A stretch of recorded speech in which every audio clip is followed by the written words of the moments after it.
it's important to underscore how different that is to the world that we've all grown up in the end of history, when there was permawar, but it was far away, it was inconsequential, and politicians learned that you could have consequence-free war, consequence-free both in terms of human terms, but also for their own political situation. You know, if anything, you go launch some war far away, that might bolster you in the polls, or maybe no one pays attention, but either way, there's no consequences. And we're in a world which is far more consequential now, again, both in political and in human terms than we grew up with. And I think the faster we come to terms with that and realize that, not just us, the three of us sitting here, but the world at large, the better.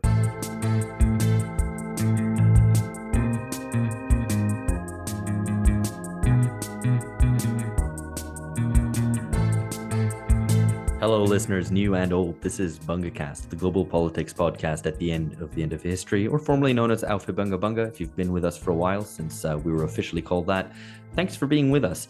And if you're new, welcome. And we're going to tell you a little bit about this podcast as we're taking the opportunity to celebrate our 300th episode.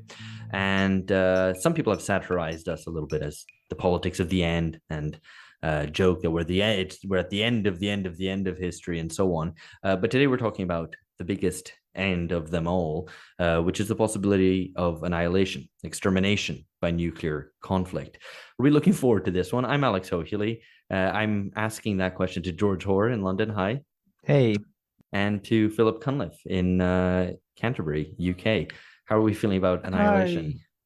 Well, I was going to say, you made it sound as if you're looking forward to the annihilation rather than looking forward to the discussion. No, that's right. I'm looking forward to the discussion. Although the annihilation would mean we could all just relax, finally. So I guess it would have that salutary effect. Well, you don't have to think anymore if you're dead. Yeah, you've got nothing to do on your to-do list. You've got no troubles, no worries.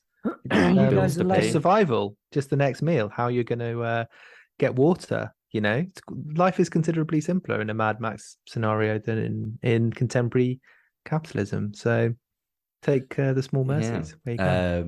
Anyway, that's a new take on a Marxist idea of revolution from you, George.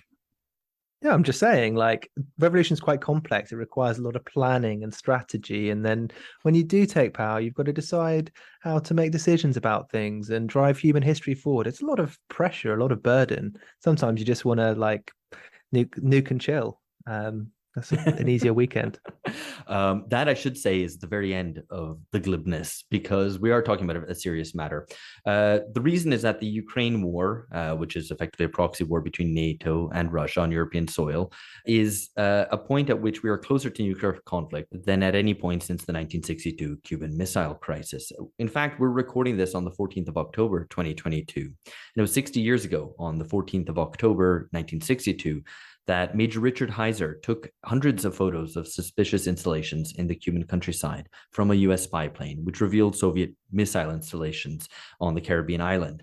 We're obviously in a very different situation to that of the depths of the Cold War. And in some ways good and in some ways bad. Unlike 60 years ago, very few people alive have a memory of total war, and that is something to be avoided. But also, unlike the period of the Cuban Missile Crisis, we have actual conflict now between NATO and Russia in Ukraine, which wasn't the case in the early 1960s.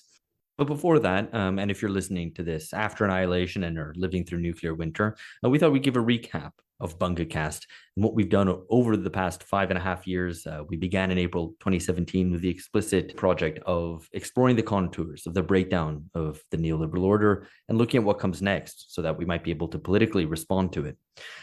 So we began in 2017. Our interest was in exploring politics globally and not just the current thing, as it's now called, and to also look at places which are sometimes not so talked about or are only talked about by left-wing podcasts when there's something exciting going on, which we can get behind, instead to try to treat global politics a little bit more seriously. So already in 2017, we dealt with the coup in Zimbabwe.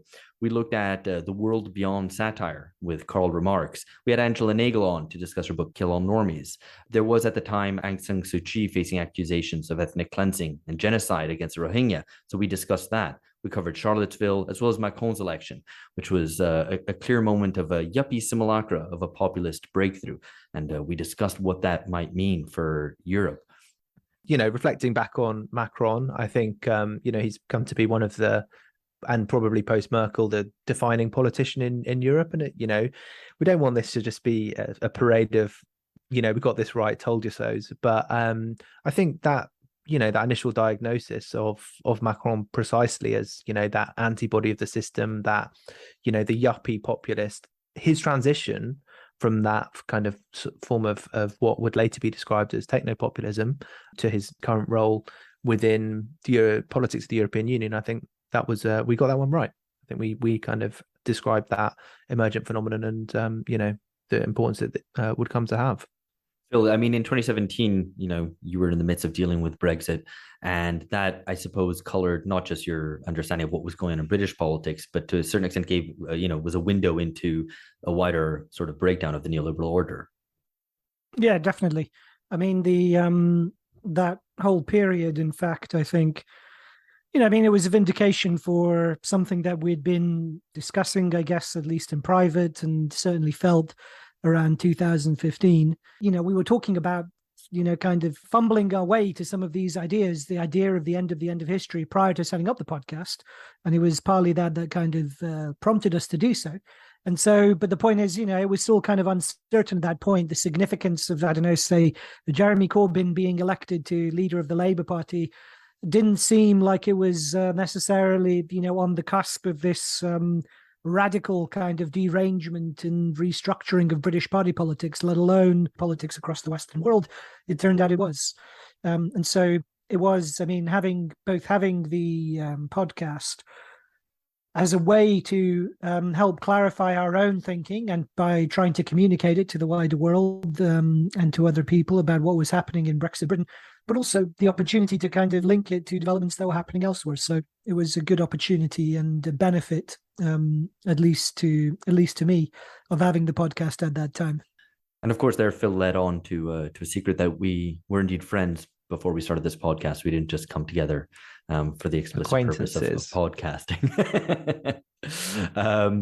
But as 2017 rolled into 2018, mass protests erupted in Iran, indeed then as now. And it was predicted then, as we discussed those Iran protests, that regime wouldn't be lasting very much longer. And even if those protests and that uprising failed, that another one would be around the corner soon enough. And so it proved. We also talked about South Africa, look at the corrupt regime of Zuma going out and Ramaphosa coming in. We discussed a concern key to our heart, which is that of Italy, and Italy as the country of the future, which we discussed with David Broder. And of course, you'll have noticed probably by now that our emblem is that of the face of Silvio Berlusconi, our evil patron saint, because as we've argued a number of times, and this isn't an argument that we ourselves alone have made, but the idea is basically that Berlusconi set a pattern of a type of populist politics, indeed of techno-populist politics, which would come to be replicated around the world. And he did it earliest, and arguably he did it best, if you can count his clown show as a sort of performance. We also covered plenty of what was going on in kind of crisis-ridden Southern Europe and Italy and Portugal and Greece. We had Catherine Liu on to discuss the ghosts of May 68, looking back 50 years on from May 68 and looking at how that was such a pivotal moment in changing the culture of Western societies, the politics, particularly of the New Left, and how we were still very much living with those consequences. We also covered the Turkish and the Colombian elections, and we did something where we advanced a new term to try to understand, to try to get to grips with what was going on, and specifically with all the hysterical reactions to this breakdown that we've been talking about, something that we came to call NOBS, or Neoliberal Order Breakdown Syndrome. After that episode, we paired that with two other episodes looking at the breakdown of the neoliberal order by discussing Domenico Losurdo's Liberalism, A Counter History, and looking back at Mark Fisher's Capitalist Realism, which had been published 10 years before, and trying to look at whether we had moved on from the capitalist realism that he described at the end of the 2000s. We also covered Duterte in the Philippines, just as Brazil was about to elect its own version in Jair Bolsonaro. We discussed the Gilets jaunes, which was France's own version of its populist eruption. And we tried to provide an overview of populism by inviting our friend Anton Jaeger on to discuss that. Yeah, what I think I really enjoyed in 2018 was some of the more kind of social theory things. I mean, it's always a great opportunity to take a step back and have a look at some of the developing ideological trends. I remember the episode on woke consumerism, particularly, which, I think is a pretty widespread and obvious thing now. And maybe it was even in September 2018. But I do, I still remember that discussion and that kind of analysis of how, partly driven by advertising, how this approach to packaging goods and making consumers changed. And I think that's just accelerated since then. No, that's right. And then I think what was interesting in the beginning of 2019, another series we did trying to examine a little bit more theoretically some of the ways that capitalism tries to package itself up today. And part of that is the cult of entrepreneurship, which we discussed with Alex Gurevich. We also looked at how that fits in with a longer standing tendency right from the beginning of the 20th century of right liberal authoritarianism. We had Ishai Landa to discuss that with. And we closed off that series by discussing the People's Republic of Walmart, an argument for socialist planning as opposed to relying on the market to organize the economy. And we had Lee Phillips and Mikhail Rozvorsky on to discuss their new book. I particularly enjoyed that one. Culturally, we discussed the Oscars and contemporary film with Marin Tom. We discussed the collapse of journalism with Amber Lee Frost. And we held our first live event. This was very much after Brexit. So we had an event called Europe After Brexit, which we did in London. We invited some guests to discuss that with Catarina Principi, Lee Jones, and David Adler. I talked to Glenn Greenwald in Brazil. We reviewed the Zizek-Peterson debate, remember that, with Angela Nagel. And we discussed universalism with Kenan Malik. Those were all highlights for me. And George and I went to Southern California, invited by Catherine Yu. Yeah, we went to California. We did some on-the-ground interviews, and we structured it all around this idea of the Californian ideology, including actually some interviews in London.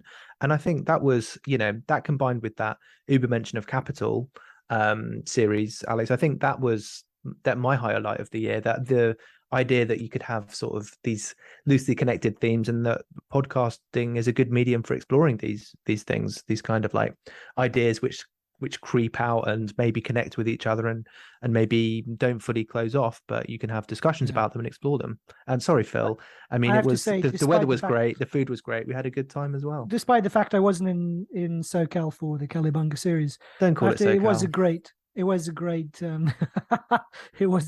series.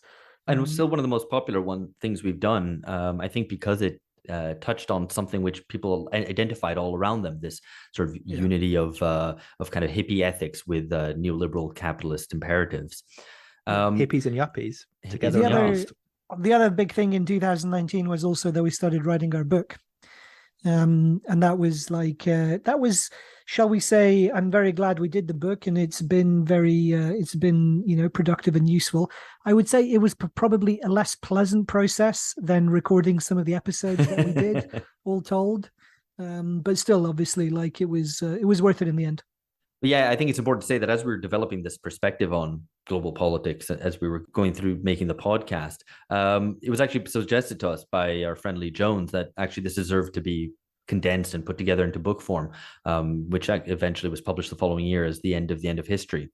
It's also worth remembering that 2019, especially the latter half of it, was a year of global protests, something that's been extinguished in the memory by the pandemic that succeeded it in early 2020.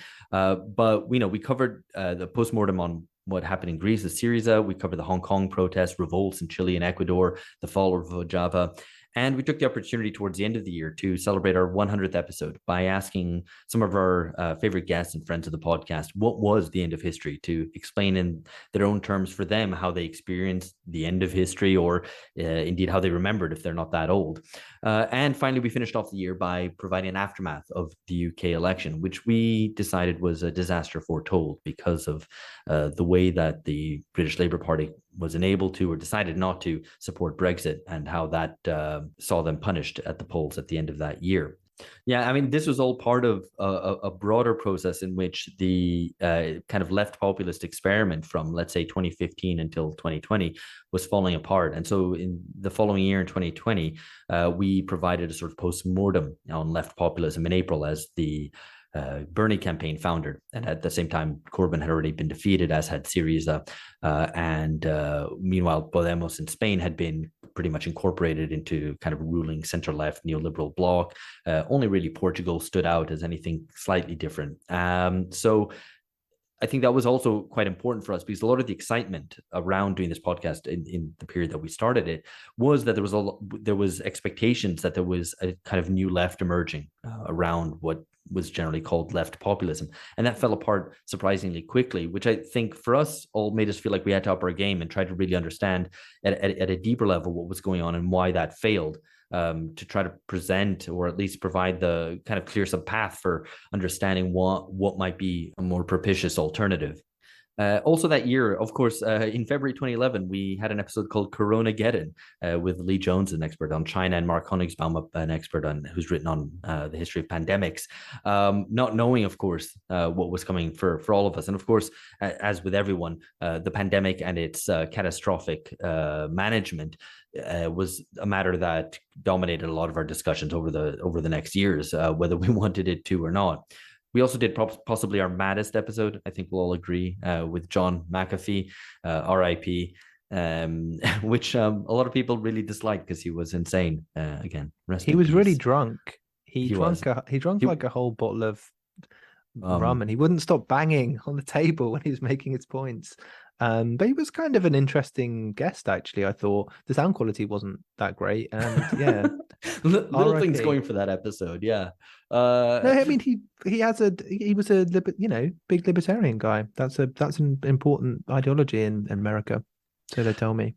So we also discussed the Irish elections, which saw Sinn Féin rise, the Serbian elections, which covered Lily Lynch, of course, Black Lives Matters, and a whole range of things in Asia, Saudi proselytism, Singapore's economic model and its myths, Lebanon's disaster after the massive explosion there. And we also covered more theoretical issues, the end of conservatism with Julius Krein, the question of national cultures with Benjamin Moser, and the threat supposedly of automation with Aaron Beninav.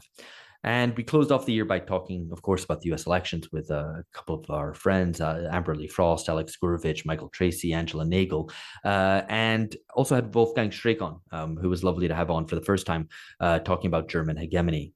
It's weird. Like, I actually realized we've done quite a bit of stuff in the last few years listening to you talk, Alex. It is, yeah. No, in going through this and trying to pick out some things that stood out in terms of how they related to what was going on then, it was like, wow, we've done a lot of stuff. I wish I could remember it all. Maybe it'd be useful if I could remember what we've learned.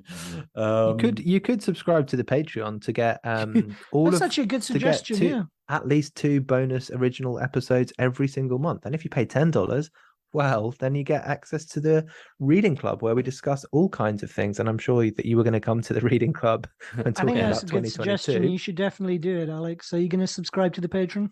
I actually have a kind of backdoor kind of free RSS feed, but that's the privileges of hosting, I suppose. So obviously in 2021 you should support the project and you should pay. I mean, but fair enough, if you don't support the project, good to know. Not putting my money where my mouth is. Anyway, so in 2021 we had ongoing discussion of the pandemic, of course, criticisms of lockdown. We actually came to discuss that and its economic consequences with Adam Tooze, one important criticism of lockdowns and their effects with Alex Gutentag. We covered Scottish independence and gay liberation. We discussed 2 of Phil's books that came out that year, The 20 Years Crisis and Cosmopolitan Dystopia, both excellent episodes and excellent books. We covered the revolt in Myanmar, the history of Chinese economic reform with Isabella Weber, and Indian identity politics with Achin Banaik. And of course, in the midway through that year, the end of history was released, and we had a lovely launch party in London. It was great to meet so many of you who were there and carried on the pub and bar for hours afterwards. It was one of the few. It was actually also one of the few. Or one of the early, should I say, not one of the few, but one of the early kind of public events that I think anybody who came along attended in the aftermath of lockdown. So not only was it like, a privileged opportunity for us to meet lots of our listeners, many of whom we hadn't met before, but also, it was also great to be back in public with friends, strangers, colleagues, comrades, over a drink in a bar.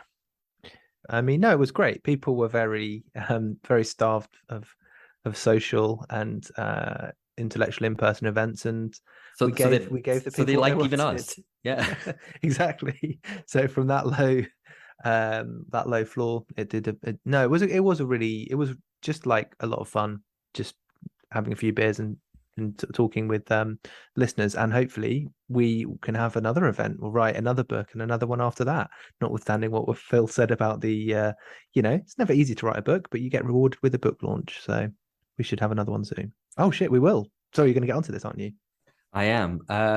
So, I mean, at the end of 2021, we had our 200th episode, which we celebrated by asking a whole range of contributors what country in the world best encapsulated the 20th and 21st century. So what issue in particular would kind of capture that? Would it be decolonization, uneven and combined development, or the end of politics? In fact, in the end, I think it was Germany that won. And fittingly, we discussed at the end of that year, the end of Angela Merkel. We also released another series, which we did. This perhaps our most produced series, a 5-part series on generational conflict, looking at the theory of generations, generational conflict through the 19th and 20th century, and then 3 episodes, one on the boomers, one on Generation X, and one on millennials. And then moving into this year, we started the year by announcing a grand reset, if you will. We completely revamped our reading club, arranged around 3 themes: emergency, politics, and control, firstly, then cynical ideology, and finally techno-feudalism, which we're just getting onto now at the end of the month. So there's still time to join if you want to follow us along for that final tranche of 3 episodes, looking at techno-feudalism, looking at the political economy of artificial intelligence, works by Joel Kotkin, Evgeny Morozov, and finishing off the year by discussing changes in labor, about precaritization and the gig economy. So anyway, it'd be lovely if you joined us. That's for tier 2 patrons, for $10 a month and up. We also discussed German Greens, Swedish populists, and Canadian truckers. We had analyses of class in America with Michael Lind, as well as with Vivek Chibber in separate episodes. And we had a couple of live events, a live event in New York with Adam Tooze, and book launches for the German edition of The End of History in Berlin and Munich. Just to cite a couple of other things we've done this year: techno-populism and energy politics. We covered the French elections again and looked at the South African mafia state. Plenty of discussions around emergency politics, which coincided and very much follows along the themes of what we were looking at in the reading club. We are currently covering the Brazilian elections with the ongoing Bunga series, and we recently had Branko Milanovic on to discuss what communism was really in retrospect. And so plenty more to come. I don't know if you guys want to shout out any other highlights or things that you found especially meaningful for you. One of the definite highlights for me was the Generation series. We had some music commissioned by Johnny Mundy. I just thought it was a way to explore something in depth with some great interviews and some really interesting readings that we obviously were doing and sharing to prepare for those. So I'm looking forward to more series. I think these are something you can do on podcasts that you don't want to be too kind of, it's the only way to do podcasts, but it's certainly something you can't do with other media quite so easily. Yeah, absolutely. And if you're listening to this and you want to shout us out an idea of something that we should cover in a long form series, exploring a topic in more depth, do let us know. We're open to suggestions. We're looking forward to doing another one in 2022. So the reason that we're discussing the possibility of nuclear annihilation for our 300th episode is that we think it's a sufficiently weighty topic, whereas previous ones have looked back to the past, looked at what the end of history was, what indeed the real meaning of the 20th and 21st centuries have been. This one looks at something which is staring us in the face right now, and it's always, it's tempting to try to avoid any being overly portentous about this, because you don't want to sound like, oh, now we're reaching the end of human civilization. But I think, Phil, you've written several pieces on this and have argued, I think, convincingly that we are at a very precarious moment, one which the rules of international politics seem much more up in the air than they did even during the Cold War period, which, of course, despite the risks that it presented, was in some ways characterized by stasis rather than movement. Yeah. And this goes back, in fact, I mean, part of this was, it's a mea culpa to some degree, because in the aftermath of the 2014 intervention, the Russian military intervention in Ukraine, I mean, this is when the Ukraine war started, with the annexation of Crimea and the Russian military intervention in favor of the separatists in the eastern Russian-speaking regions of Ukraine, Subsequent to that, I assumed the war had stabilized, and it was only kind of the skeptical voice in the background of my colleague at the University of Kent, Richard Sakwa. And we had actually Richard Sakwa on to talk about this. This was episode 270, Russia versus the West, and it's worth going back to for those who are interested. But he was the one who consistently reminded me of the fact, not only that the war was continuing, kind of simmering on the ceasefire line in the Donbass, but also the fact that it was still astonishingly dangerous given how important the Putin regime reckoned it was to keep Ukraine out of NATO. And he wasn't the only one to say this. I mean, also this was picked up by John G. Mearsheimer, the US international relations theorist at the University of Chicago. But the point being that this is, it seems to me that their analyses have been vindicated. And particularly the fact is this was Richard Sakwa's phrase that it was a slow motion Cuban Missile Crisis, effectively what was happening. And this seems to me to be the case. Many parallels. And I want to talk through what some of the parallels are and also what some of the differences are. But also, as Alex says, I mean, I suppose just to underscore the fact that it's a genuinely dangerous situation. What I wanted to do is, we're talking about this, so, I mean, there are plenty of people who could, perhaps offer more precise estimates of the risk of nuclear war, explain the rationales of nuclear deterrence, of the failure of nuclear disarmament talks, nuclear arms reduction talks, the overall kind of strategic balance between Russia, China, and America, whether we're in a multipolar world or a bipolar world, all of this stuff. And I mean, you can see some of this in the show notes. We can point you to particular thinkers, and a lot of this is being discussed in live time and in public, which wouldn't have been done in the past. And that's thanks to social media and to Twitter. And so, I mean, if you look at, say, a few of the leading people would be associated with the Quincy Institute, Anatole Levin, or Patrick Porter, or Paul Post. These are all people who will discuss some of these, the kind of the strategic, military, and hard geopolitical questions around the crisis in some detail, and you can, follow what they say quite easily. Perhaps, I suppose, in a bigger picture, what we wanted to do was, rather than think about those things which other people are, better equipped than us to kind of provide more detail on, we wanted to think more about the broader political questions and also the ideology or the ideological differences between the nuclear crisis that we're confronting in Ukraine versus the paradigmatic nuclear crisis in Cuba in the 1960s. And so this is what motivated us to try and think about it, and also to hopefully offer a perspective that hasn't thus far been offered in the debates on the prospect of nuclear war between the US and Russia. No, very good. So what we're going to do now is, have that discussion that Phil suggested, and also look comparatively at the Cold War, at the Cuban Missile Crisis, and try to tease out what might be different about today and what might make the world safer or more dangerous in light of those changes. I think one thing, just to kind of try to put this in the context of our wider project here, is that this is very much an end of history moment. And I think many people have pointed out that the invasion of Ukraine, return of land war in Europe involving a great power, is in some ways potentially a key index of the even return of history. And the reason for that is that while we often discuss history as coming off, riding the coattails effectively of mass movements, of mass politics, indeed of revolution at the end of the day, war is another one of those vehicles which has often been a motor of history. And we're seeing the consequences of that all around us, as everybody can't fail to notice, that the invasion of Ukraine has prompted this energy crisis in Europe, the rise of and return of inflation, such a key feature of the 20th century, which seemed to have been defeated, has now returned, and a whole range of political consequences ensuing from those political economic crises.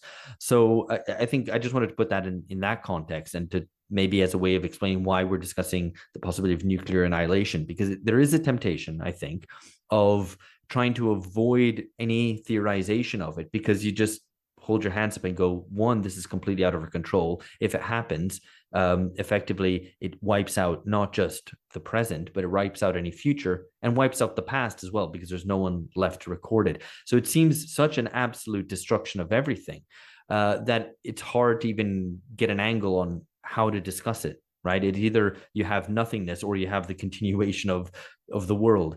So what can you say about that? Well, we're going to try to find some ways to try to understand it. We can refer back to a piece by E.P. Thompson from the early 1980s, in which he talks about or tries to advance one theorization of how to understand what he calls exterminism. So we're going to discuss that. And so I guess to start us off, Phil, you've written these pieces on UnHerd and trying to understand, I guess, what the pivotal issues are in trying to understand whether there would be nuclear annihilation, what would prompt it, and so on.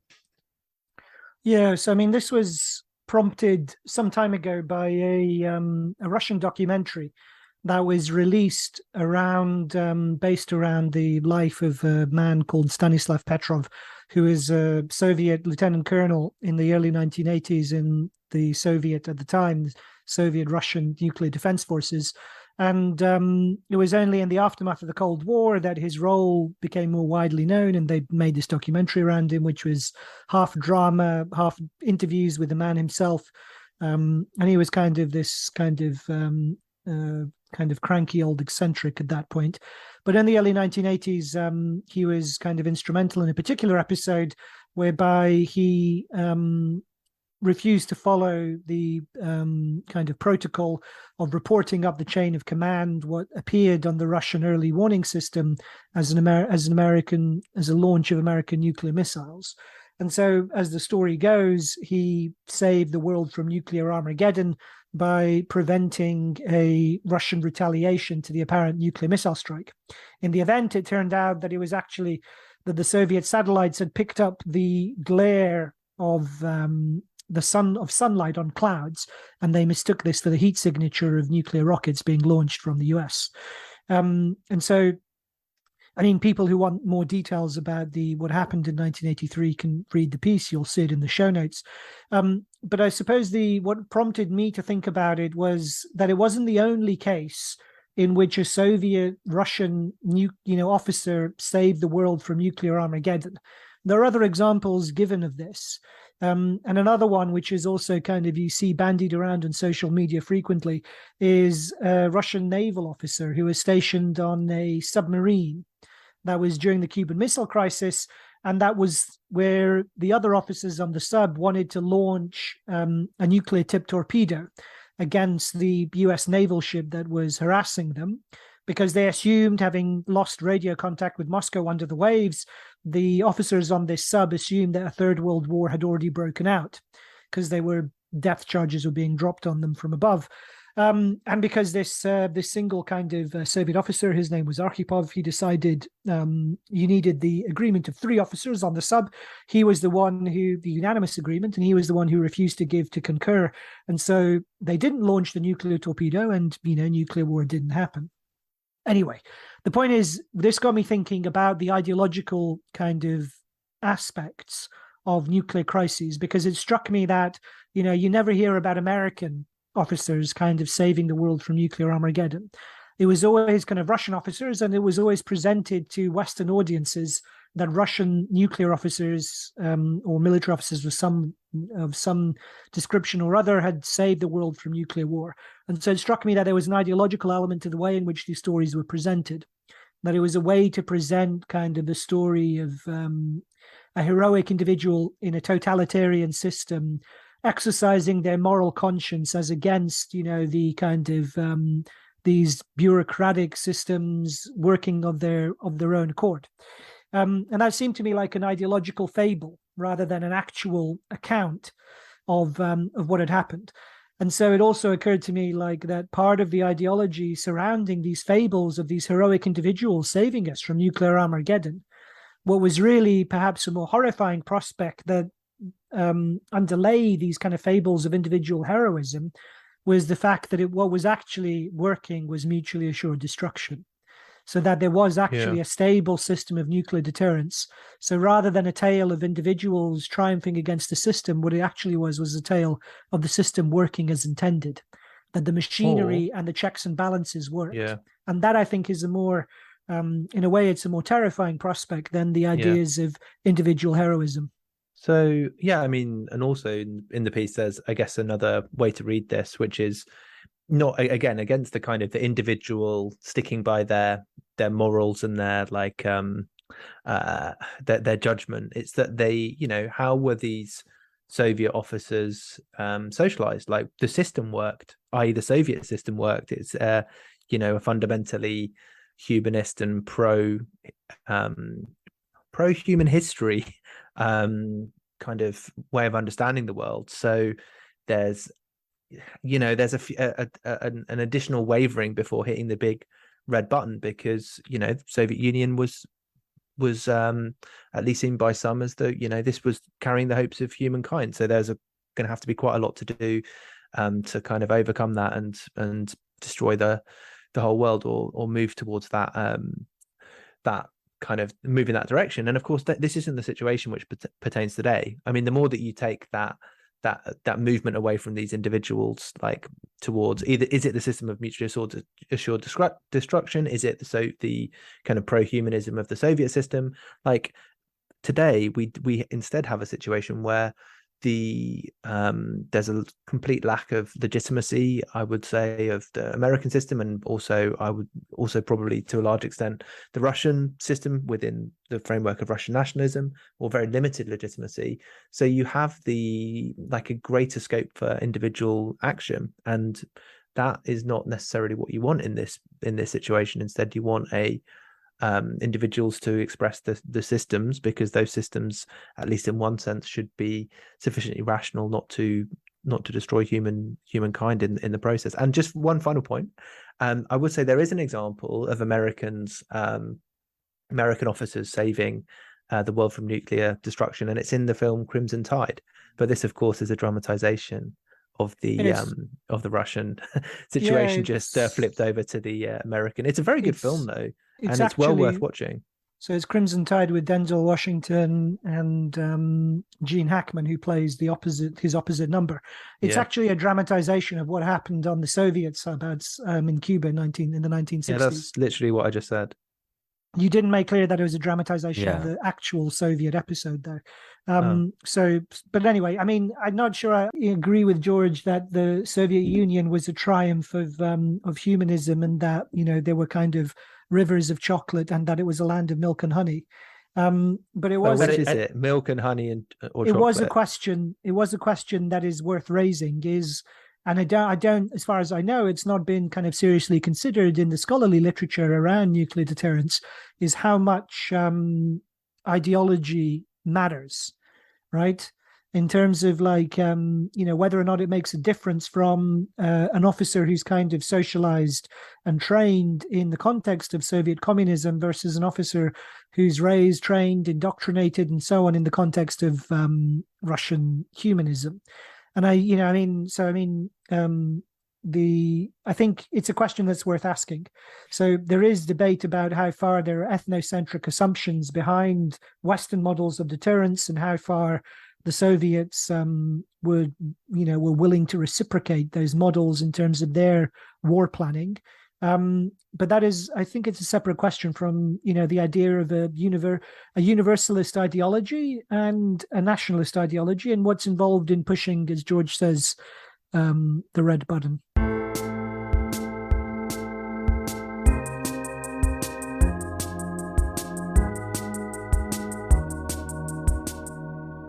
So it might be a good point here to try to reconstruct historically what the differences are, what the Cold War was about, and what people tried to how people tried to understand what had brought the world to the brink of nuclear conflict, and to contrast that with today. So obviously, in the Cold War, depending on what side you were on, there were attempts to point the finger, at one side or the other. The Soviets were totalitarian and didn't care about blowing up the world, or maybe it was the American capitalist imperatives driven by profit and just generally competitive mindset, which started this whole thing off, and that the Soviets were merely reacting. The reality is that this was a process that was set in place, that was self-recreating, self-perpetuating, and was obviously completely irrational from a wider human perspective, even if it was instrumentally rational in terms of action and reaction. and the responses and the need to maintain nuclear parity between the two sides. But that shouldn't draw away from the fact that there was an ideological competition ongoing, obviously, in the Cold War, and that's something that's absent now. How does that make it more or less threatening a situation? The fact that Russia is also a capitalist power and that what's going on is just competition between two capitalist powers rather than two powers that represent alternative systems. How far does it make a difference that there's, what the nature of the political competition is? I suppose that's, again, it's a very hard question to answer, but I think it could be that there's none. It could well be that, in fact, the degree of ideological competition in the Cold War wasn't actually the most important thing, at least as concerns nuclear conflict or the possibility of it. That in fact it was just this self-perpetuating system of armaments, of the increasing militarization of society and so on, and that actually is something that is still very much with us. No, there is a point, which maybe to throw in here, that certainly the idea that you have the Soviet Union, this it has some solidity. It's not based on it's not that, well, it did turn out to be, but in the 60s it was not that brittle. It was time of the Cuban Missile Crisis. It was not the case that if you just got rid of one person, the whole system fell apart. So I guess what I'm trying to say is that there's the personalization of what Russia's doing is in the figure of Putin. I think does make things objectively more unstable, because there is a lot of psychologizing and projection onto this worse than Hitler character, which means that there is a kind of more of maybe an unmooring from that. Here's the national interests of Russia, here's the national interests of America, which are, neither has a national interest in suffering in being nuclearly attacked by another state. I mean, that's obvious. So I think there is something there that I think Western liberals have to recognize their own role in. I think that what you were saying is right, and it raises the possibility for NATO of regime change, which wasn't a kind of proximate objective in the Cold War. Phil. Yeah, I mean, it's a good point that they are. I mean, there are elements of the US state that are clearly thinking in those terms, whereas, it was containment in the Cold War. They knew that that regime change would have been suicidal because it would be nuclear war. Now, all I wanted to say was, as far as ideological differences go, what I was, what I raised with introducing it in the UnHerd piece was how far universalist ideology acts as a check on nuclear war, in terms of the motivations and the actions of individuals, operating at all levels of the system. So that was how I was thinking about it in the context of the piece that I wrote for UnHerd. Whether or not it has wider ramifications, the absence or the presence of competing ideological systems with universalist claims, I think it must do, but in ways that are probably difficult to grasp and obviously kind of, seem trivial, perhaps, at the level in terms of nuclear destruction being the stakes of what you're talking about. But nonetheless, I think they should affect the ways in which a nuclear crisis might play out. I mean, it's worth thinking about just through the comparisons, I think, in, a bit of detail. So in both cases, right, you've got a kind of a neighboring power, kind of in both cases of the US and Cuba, and with Russia and Ukraine, you've got a neighboring state that was traditionally seen as being, de facto in the backyard of the great power, and that this neighboring state is being used as a base by an opposing power in order to take advantage, kind of squeeze geopolitical advantage out of the situation. Aside from that, you also have, kind of tremendous differences in terms of the two contexts. So both sides were much more, I think, as George said, militarily and politically solid in the context of the 1960s. Kennedy famously, with his inauguration speech, it's not what It's not what your country can do for you, but what you can do for your country. And the USSR enjoying kind of a period of economic expansion and political legitimacy from the Khrushchev era reforms. So these were both kind of systems that seemed to be in their prime, and also in kind of strongly confrontational antagonism with each other. Yeah, and I think you've already drawn attention there to the question of consciousness, and I think it's worth spelling out what the differences are, from the middle of the Cold War to today. On the one level, the appeal of patriotism and the locking in of kind of that Cold War mentality, paranoia in many cases, was very powerful. But at the same time, you had a left that was self-consciously opposed to nuclear weapons, and you had an anti-war movement. I think in some ways, both those things are lacking today. We've discussed the possibility of a resurgence of the attempt to appeal to patriotism today in Western societies. But the reality is that it's still much weaker, certainly in Western Europe, than it was in the Cold War period. At the same time, you don't really have an anti-war movement. You don't have a wider consciousness of the fact that there are these nuclear weapons which we keep reproducing and that absorb a huge amount of the social surplus to maintain them. The last gasp, I guess, or the resurgence of the anti-war movement was around the war in Iraq, something which has completely disappeared from the scene today.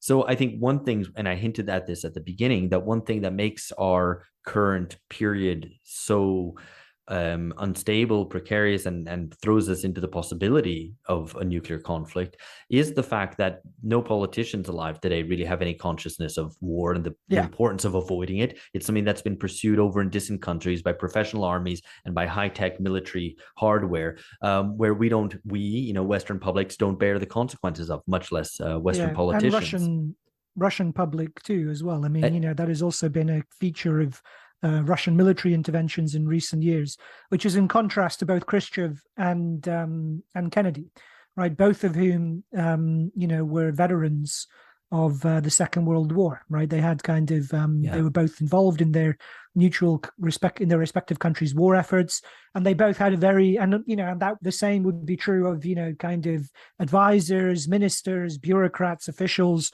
surrounding them. They would have all have had experience and memory, if not direct experience, of having been in war. Whereas though Biden is old, he repeatedly dodged the draft by going to college to avoid going to Vietnam.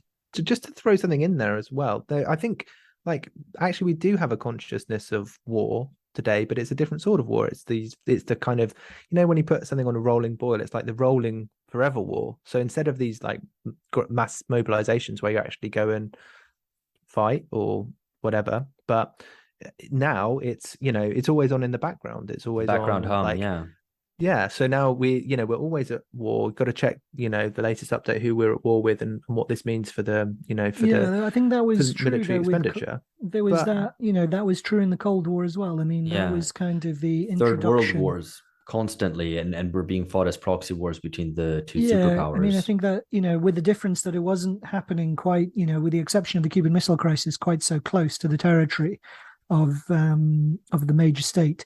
But I mean, I think the other two important things, apart from the wartime experience of the leaders compared to now, is also they were both in their own ways kind of popular and charismatic. So Khrushchev, though as the kind of buffoon, he was popular on the world stage. He had he enjoyed the benefit of having kind of initiated de-Stalinization, releasing all the prisoners from the Gulag, promising all sorts of crazy, kind of economic improvement to people in the Eastern Bloc. And Kennedy, obviously, was the youthful Catholic, president who was also charismatic and popular and all the rest of it. In, stark contrast to Biden and Putin. Putin much more isolated and far less legitimate on his own terms, at least. You could make the case, even now, with all of his kind of autocratic high-handedness, he still has greater claim to democratic legitimacy than Khrushchev ever did. But nonetheless, I mean, on his own terms, he seems more isolated, less legitimate. And Biden is senile. Even his supporters kind of admit it.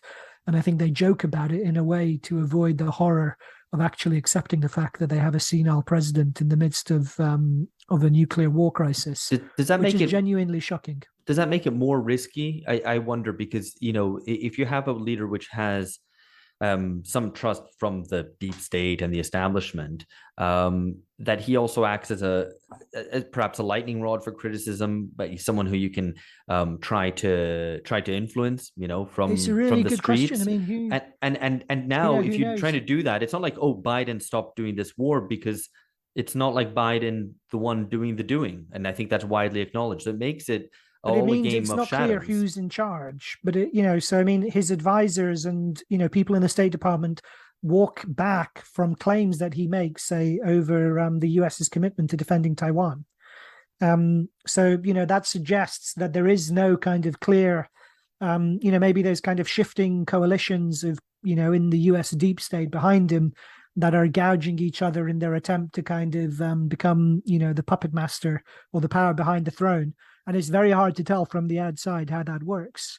The other one kind of, I mean, these are mainly differences we've been talking about between the two periods, but one thing where there is a striking similarity, and I don't really have an answer to it, but it's worth noting, I think, is how in both cases, so you have, the kind of the leaders of the two nuclear powers in both cases, Russia, Putin, Khrushchev, America, Biden, Kennedy, but also the third kind of player in Zelensky in Ukraine and Castro in Cuba. And in both cases, they were remarkably gung-ho. So you have kind of Castro to the point of saying to Khrushchev, let's just get this over with and kind of launch a preemptive nuclear strike. Instead of, I'm not willing anymore to kind of can bear the tension of being on the brink of a US invasion, because Castro assumed a US invasion was coming. And Zelensky consistently kind of, pushing the envelope on the nature of the war in Ukraine, kind of not only obviously trying to kind of draw the West in deeper, but also making regime change in Moscow the condition, of Ukraine's war effort. Claiming even, that the West should launch a preemptive strike on Russia to prevent it using nuclear weapons in Ukraine. Before supposedly, his advisors kind of talked out of that. But so the smaller power, that is the place where the kind of conflict is being fought over. In both cases, their leaders remarkably extreme in their, in the context. Yeah, I think it's worth reiterating that point about Zelensky saying that he would not sort of like the putting a condition to the end of the war, being the removal of Putin. That immediately raises the stakes, and it feeds into this what I think is a difference between the two contexts, where it seems like the option of like a conditional surrender, or like there being some de-escalation, which seemed to me, at least in my understanding of the Cold War or the Cuban Missile Crisis, to be what both sides wanted, as long as they didn't get kind of game theoried out of a superior position. But now that's not what we made this point earlier in recording, but that's not what at least some sections of the Western kind of military or military adjacent establishment want. They want an unconditional surrender. They want a humiliation, a punishment of Putin and his followers, his lackeys, which immediately means that the situation is slightly different, because the resolution, the opportunities for resolution are narrower. Yeah, no, I think it's important to reiterate that point, exactly how gung-ho some of these political leaders are, and that the kind of realist concern with limiting war to a certain extent seems to be something that's not really very much on the cards. And if you look at the way that other leaders of Eastern European countries are behaving, you recently had the Latvian premier basically saying we need kind of total war to avoid war. Basically such amplified rhetoric, or indeed the celebration of the blowing up of the Nord Stream pipeline. These things kind of follow on themselves in quick succession, and they're all played out on social media.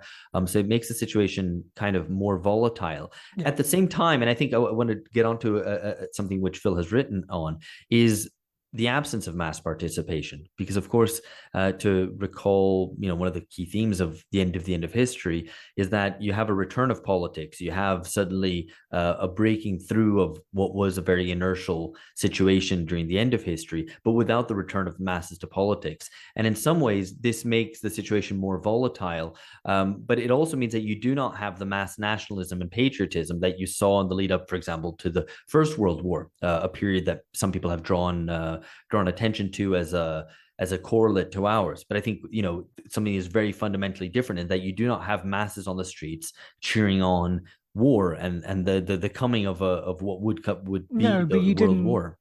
You didn't have it in the Cuban Missile Crisis either, right? So, I mean, it depends on which analogy what you're trying to eke out with which analogy.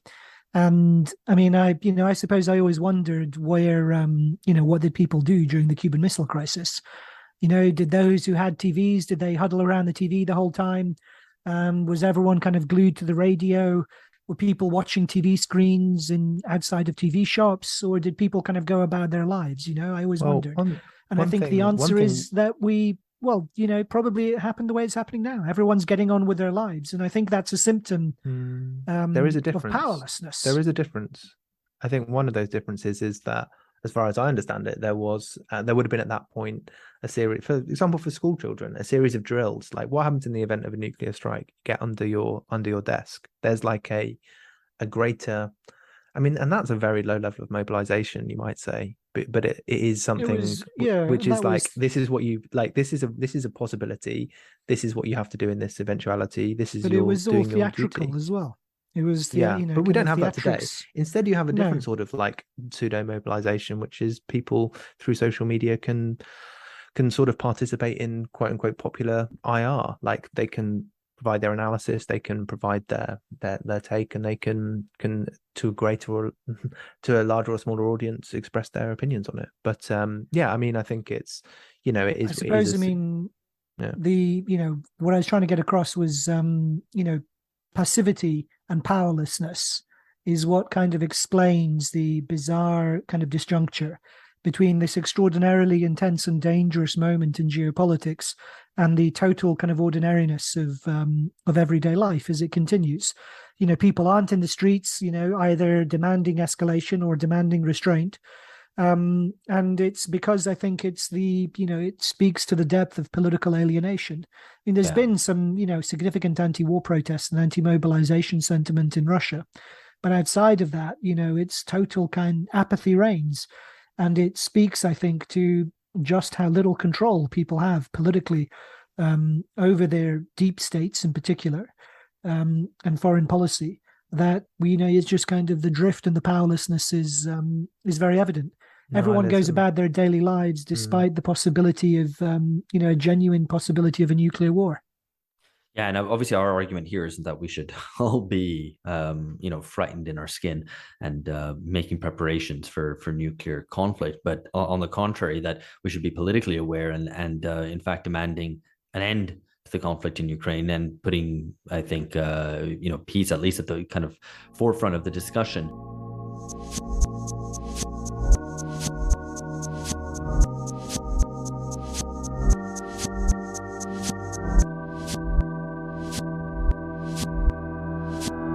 I think it's also worth considering how at least Western European publics perceive the possibility of conflict and indeed the degree of patriotism. Now, there's no way to measure this, entirely objectively, but surveys show what small proportion of Western European publics would actually fight for their country. So when asked, just to cite a couple of figures, in Germany, it's 22%, France, 33%, the UK, 29%. Europe as a whole, it's only 33% who would fight for their country versus 38% who wouldn't, and a whole other third who basically say they don't know. So, that isn't especially mass enthusiasm for defending their country militarily, and that's the perplexing thing about our moment. The exceptions to that, in to restrain ourselves to Europe, are countries much more at the border of Europe, who have a history of conflict or who have a history of the kinds of mobilizations for a potential conflict over longer periods. So, in Finland, those figures are more like 2/3 or 3/4 of the population.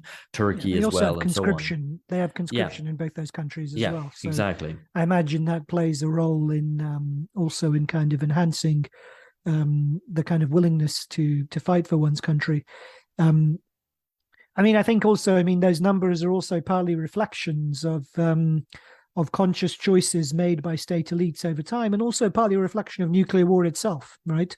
If war is kind of conducted through standoff and mutually assured destruction and deterrence strategies, and through kind of threats and bluff and bluster, it's also war war which is remote, kind of has no connection to kind of ideas of politics based on citizen participation. So partly the very fact of that we have nuclear weapons, and that nuclear weapons are kind of the stand-in for war itself, is testimony to the way in which publics have been excluded from political life over the course of the 20th century as well. And I think that's an important element of it. The other thing which we should mention we haven't is, so the Cuban Missile Crisis sparked off a long process of attempts to kind of curb and restrain nuclear rivalry. It was in the aftermath of the Cuban Missile Crisis that they set up the so-called the red kind of telephone line between the Pentagon and Moscow, and the Kremlin rather. And it also initiated a series of kind of attempts to restrain atomic bomb testing, to kind of initiate nuclear arms reduction talks, and so on. And all of those structures of deterrence, of nuclear arms control agreements, which are based on kind of high level familiarity with each other's weapon systems, with each other's kind of negotiating stances, with each other's red lines and politics and outlooks and so on. All of those structures have decayed. So, they've been allowed to wither away at the end of the Cold War. And so we're at the other end of the process in terms of nuclear diplomacy that was initiated by Cuba. And I think that is also what makes the situation exceptionally dangerous. So I was talking to an ex-American diplomat who's been involved in kind of civil society efforts around questions of nuclear security. And he told me that, there are fewer connections now between Russian and American nuclear scientists than there were in the Cold War, which, seems to me like remarkable and astonishing. So in terms of sharing data, in terms of familiarity with each other's technologies and, kind of bases, there is even less of that now than there was in the Cold War. The other thing he told me, which was terrifying, and I'm assuming he knows what he's talking about, is that we have much better understanding now of nuclear winter than we did in the past.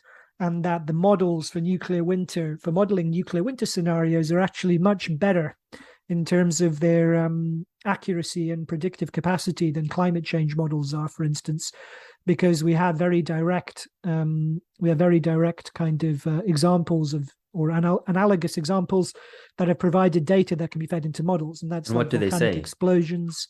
Well, so volcanic explosions and large bushfires kind of throw up soot into the atmosphere, which produces certain kinds of effects. And it's these kind of events that have allowed people to model nuclear winter much better.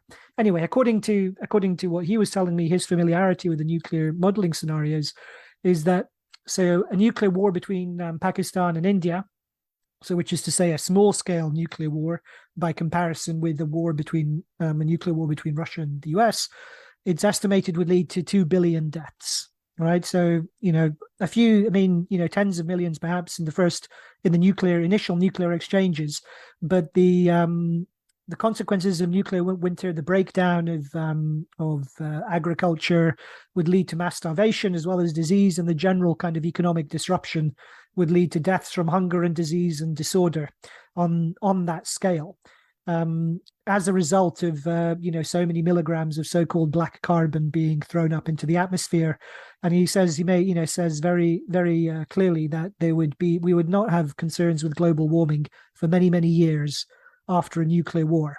even in between Well, India and Pakistan, let alone does Russia and America. does this change all that much? I mean, I don't think anybody thought it would not be bad. I mean, and so the more Well, detailed according, models prove. yeah, I mean, according to him, though, the previous models didn't estimate numbers that high, based on a certain kind of assumptions about the tonnage of, the Yeah, kind I of mean, kilotons of I think nuclear it's power unleashed.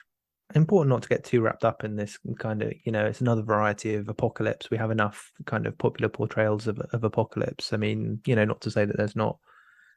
I'm No, sure but the I models think it have is some important, validity, but right? yeah. Because the point Anyway. is to politically oppose it, because it is precisely a world in which we're so accustomed to prognostications of disaster, extermination, annihilation, et cetera, that we should be very serious about this issue in particular, because it demands political action. And I think one thing that has struck me in also reading this piece on titled "Exterminism" by E.P. Thompson is that the term today isn't used in reference to nuclear annihilation, but to climate change. But they're very different things, right? And I think it's important to spell out what they might be. The kind of models of accelerated climate change of 2-3 degrees warming is obviously disastrous. But climate change itself is a contradiction of civilization, of burning fossil fuels. It's stuff that has taken society, civilization forward, which ends up having a negative feedback effect. No one predicts billions of deaths. Exactly. From climate change. Exactly. Not dealing with climate change would take a huge surplus to try to even maintain the same civilizational level. So not reacting to it, not trying to decarbonize would be irrational. But creating climate change, what has created climate change, isn't irrational. In fact, it's the progress of civilization. Nuclear exterminism is of an entirely different order. It's the direct use of the social surplus to the most irrational and nihilistic end. Yeah, but George makes the point, that the kind of the politics of fear that was so current at the end of the history is in fact born out of the origins of it lie in nuclear war.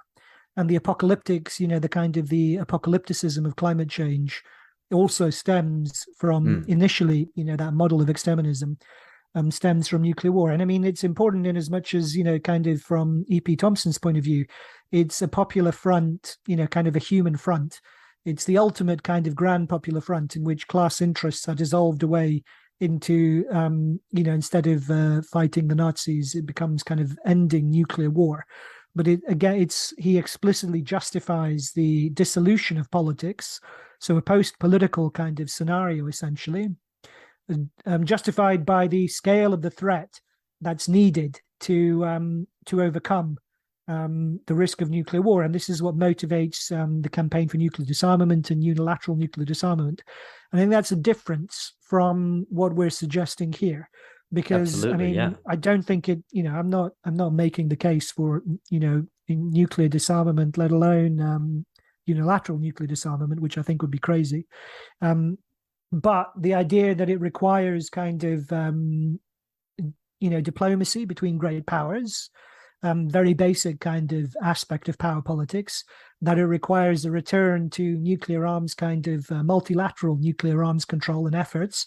Not that I put such tremendous store by them as ways to kind of bring about peace in a capitalist world system, but I think, nonetheless kind of generally welcome. And those are political, those are kind of political solutions. So I think it is possible to reckon with the sheer kind of the scale of what's involved in a nuclear holocaust without being forced to retreat into Thompson's kind of his model of proto-post politics, if I can kind of coin that clunky phrase. I mean, as it happens, he said, he mentions the failure of CND, of the Campaign for Nuclear Disarmament. But in any case, I think the point that I was trying to draw at precisely now is that it requires a politicization today to take on that question, and to so that the politicization that there is today is attent to this question, because it seems to be insufficiently discussed, because the risks are seen as far away, not real, or perhaps if they are broached, so grand as to not really warrant discussion. But there are Sorry, you know, what do you mean by a politicization of what exactly? Sorry, I might just be being of the dense, question but... of the question of the possibility of nuclear confrontation, and the fact that the leaders in Moscow and Washington are very blasé even about the fact that this is a real risk. Well, what does that? I mean, what does that politicization look like? I mean, I'm not trying to attack what you're saying too much, but it seems to me like just politicizing that, and the risk is of just doing that is that it then gets dissolved into this kind of cosmopolitan, like, this is in humanity's interest. You don't have like any kind of national sovereignty to play in what's going absolutely on. not. It's just like we have to, on the basis of humanity, do X, Y, Z, which actually I think is the wrong way to proceed. No, I mean, but that was what I was, I think there is that kind of post-political cosmopolitanism is implicit in Thompson's exterminism model. And it is the origin of, Ulrich, it's kind of, there's a close overlap with Ulrich Beck's kind of political theorizing, again, kind of cosmopolitan post-politics and risk society. And what I'm saying is that it if it's understood as that you have to work within the current configuration of geopolitics, and it should be based on diplomacy, like I say, a very basic aspect where you accommodate. The whole point of diplomacy is recognizing and accommodating a plurality of political interests that you need to adjust to them, rather than kind of, regime change ad infinitum. Yeah. That seems to me like it is a political outlook on the problem rather than a retreat into post-politics. And, I take like I am like you, George. I mean, obviously I'm cautious about apocalypticism, but by the same token, if you do genuinely think, that nuclear war is a bad thing, then you need to reckon with, what makes it bad. And even if these nuclear models relayed to me by this ex-diplomat, even if they're, say, off by 50%, if the lower range of estimates of casualties is 2 billion and we half it and it's only 1 billion, it's still, even if it's 100 times out of whack, it's still something that we should be.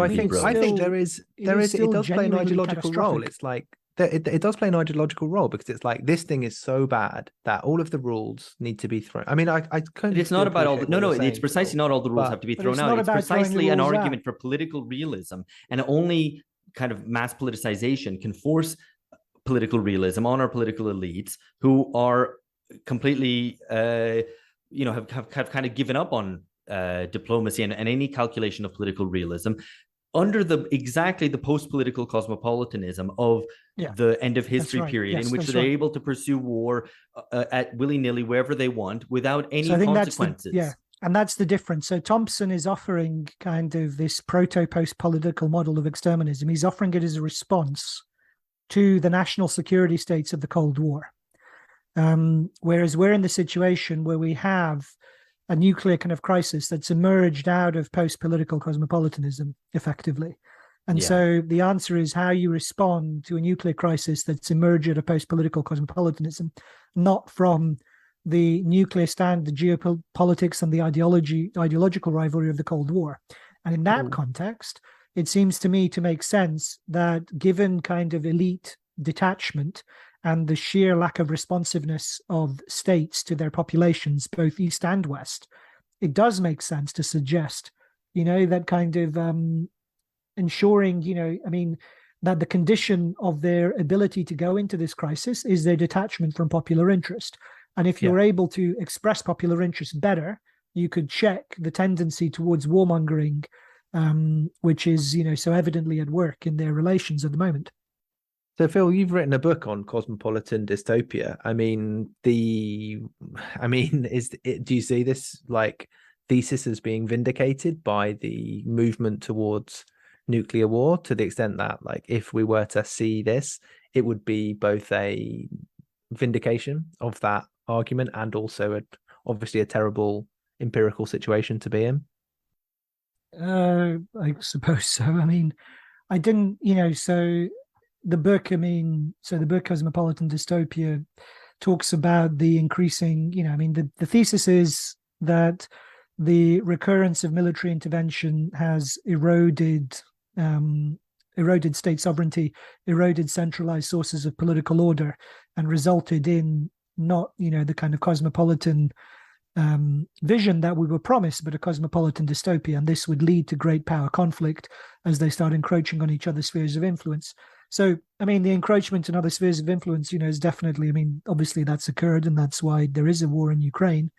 In writing the book, it didn't occur to me that it would, that it would kind of escalate so quickly, I suppose, into a nuclear crisis. And also that it would, that there might be kind of the political context, cosmopolitan political context for nuclear war is a different kind of political context to the political context of nuclear crises in the Cold War.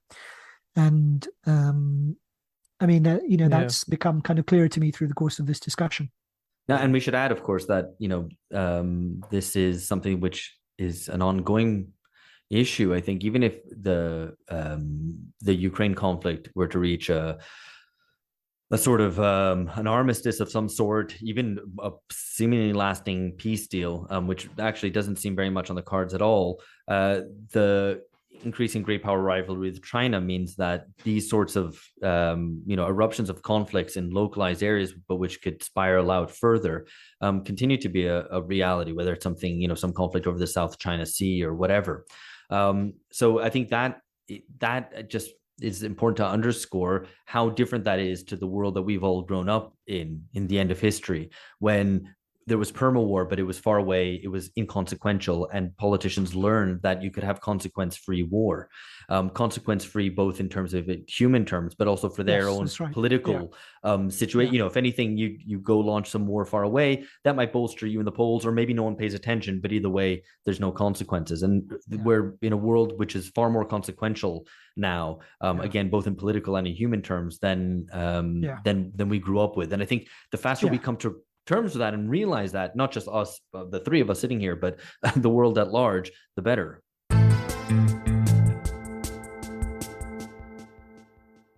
Okay, well, we will leave this here. We hope you've enjoyed accompanying us on our 300th episode. Hopefully we were wrong about everything we've said and that there is no risk of nuclear annihilation whatsoever. But nevertheless, I think the point about political seriousness, about the consequential times that we live in, would stand regardless. Okay, so if you enjoy Bungacast, please follow us. We're at Bungacast. Follow us on Spotify, Apple Music, Podcasts, etc., wherever you get your podcast. And we're on social media at Bungacast, everywhere you care to find us. And of course, as George said earlier, we have at least 2 new original episodes a month that come out for patrons only. That's paywalled for those paying $5 a month. And we have our reading club, which we're in the concluding sections of. Please join us, and we'll have more on that for the forthcoming year. That's for $10 patron subscribers. And if you have friends who might be interested in listening to Bungacast, let them know. All right, that's it from us for now. Catch you later. Bye-bye.